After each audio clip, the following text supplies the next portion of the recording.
حاملہ پریگننٹ گبن بکری کے لیے کیا ضروری احتیاطیں ہیں، اس ویڈیو کے اندر آپ کو 7 احتیاطی تدابیر بتاؤں گا۔ اکثر یہ ہوتا ہے کہ بچے ضائع ہو جاتے ہیں، کمزور بچے پیدا ہوتے ہیں، بچے پیدا ہونے میں مشکل ہوتی ہے۔ جب ماں کی صحت اچھی ہوگی، ماں کی اچھی صحت بچے کی اچھی صحت کی گارنٹی دیتی ہے۔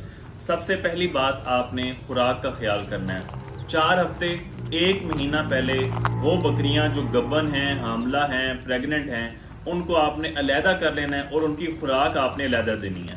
وجہ یہ ہے کہ جب آپ دوسری بکریوں کے ساتھ انہیں خوراک دیں گے تو بعض بکریاں سست ہوتی ہیں، ڈل ہوتی ہیں، خوراک آرام سے کھاتی ہیں، بعض بکریاں بہت تیز ہوتی ہیں۔ تو جو بکریاں پریگننٹ ہیں، حاملہ ہیں، ان کو آپ نے خوراک علیحدہ دینی ہے۔ وجہ یہ بھی ہے کہ پریگننٹ بکری جب 4 مہینے کی ہوتی ہے تو بچوں کا جو سائز ہے وہ بڑا ہو جاتا ہے۔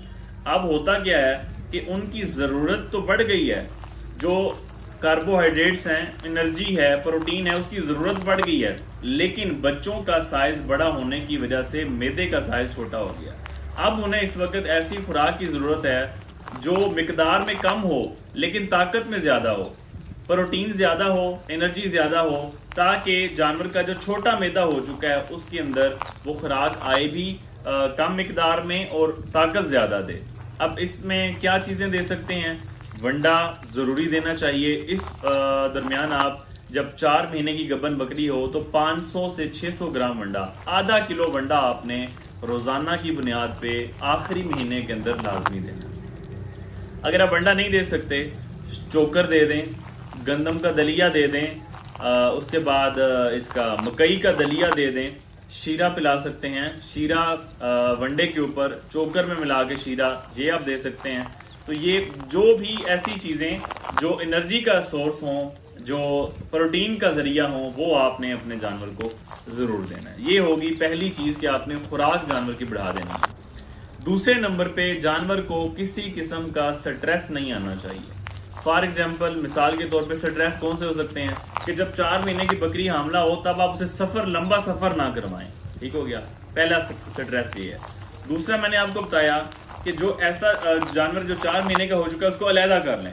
اگر کوئی میل جانور، کوئی نر جانور ایسا آپ کے گروپ کے اندر موجود ہے جو لڑتا ہے، ٹکرے مارتا ہے، اس کو آپ علیحدہ کریں۔ اس کی وجہ یہ ہے کہ کسی نہ قسم کی لڑائی جھگڑا اکثر ہوتا ہے، آپ نے جانوروں کو دیکھا، کسی نہ کسی لڑائی جھگڑے کی وجہ سے جانور کی ٹانگ ٹوٹ جاتی ہے، یہ مسئلہ ہے۔ کوئی ویسے پیٹ کے اوپر ٹکر مار دیتا ہے تو یہ بھی جانور کے لیے ایک نقصان دہ چیز ہے۔ تو ایسا جانور جو لڑتا ہے اس کو آپ پریگننٹ بکریوں کے ساتھ آپ نے اسے نہیں رکھنا۔ اس کے بعد کس طرح کا سٹریس ہو سکتا ہے؟ موسم کی جو شدت ہے اس کا سٹریس جانور کو ہو سکتا ہے۔ جس طرح آپ سردیاں آ رہی ہیں تو ابھی میرا مشورہ آپ کو یہ ہے کہ اگر آپ حاملہ بکری خریدنے کی خواہش رکھتے ہیں تو ایسی بکری نہ خریدیں جس نے بچے سردیوں کے اندر دینے ہیں۔ ٹھیک ہے، موسمیاتی سٹریس اسے سامنا کرنا پڑے گا۔ بچے اگر سردیوں میں پیدا ہوں ان کی دیکھ بھال کرنا خاصا مشکل کام ہے۔ ٹھیک ہو گیا، تو اگر آپ کی بکریاں ایسی ہیں جو پہلے بن چکی ہیں، پہلے اب اس نے سردیوں میں بچے دینے ہی دینے ہیں، تو آپ نے اس بکری کا سردیوں کے اندر لازمی طور پہ خیال کرنا ہے۔ سردیوں میں آپ رات کو خاص طور پہ نمی ہوتی ہے، تیل ہوتی ہے، تو آپ چھت کے نیچے ہی جانور کو رکھیں۔ ٹھیک ہو گیا، اگر گرمی ہے تو سایہ دار جگہ پہ رکھیں، تو نہ سردی کا سٹریس ہو نہ گرمی کا سٹریس ہو۔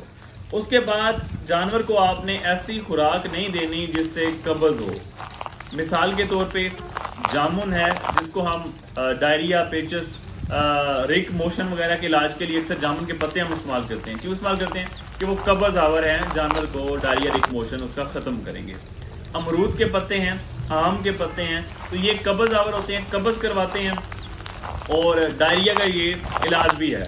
تو آپ نے ایسی کوئی بھی خوراک نہیں دینی جس سے جانور کو قبض ہو۔ جانور زور لگائے گا، اس کی وجہ سے بچہ ضائع ہونے کے خطرے چانسز موجود ہیں۔ ایسی خوراک نہیں دینی جس سے جانور کو افارا ہو۔ مثال کے طور پہ برسیم ہے جو کہ سردیوں میں ابھی آئے گی، تو وہ آپ نے برسیم، اور خاص طور پہ پھر نمی لگی جو برسیم ہے وہ آپ نے کبھی بھی جانور کو نہیں کھلانی۔ وہ لازمی 100% ہے کہ جانور کو افارا جیسے مسائل کا سامنا کرنا پڑے گا۔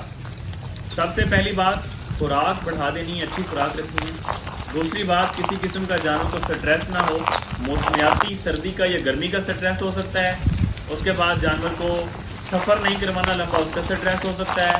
تیسرے نمبر پہ کوئی میل جانور جو لڑتا ہے وہ اپنے جانوروں کے پریگننٹ جانوروں کے اندر نہیں رکھنا۔ اس کے بعد قبض اور ایسی خوراک جو ہمارا پیدا کرے، یہ آپ نے گبن جانوروں کو نہیں دینی. یہ 7 احتیاطیں کر لیں، انشاءاللہ آپ کی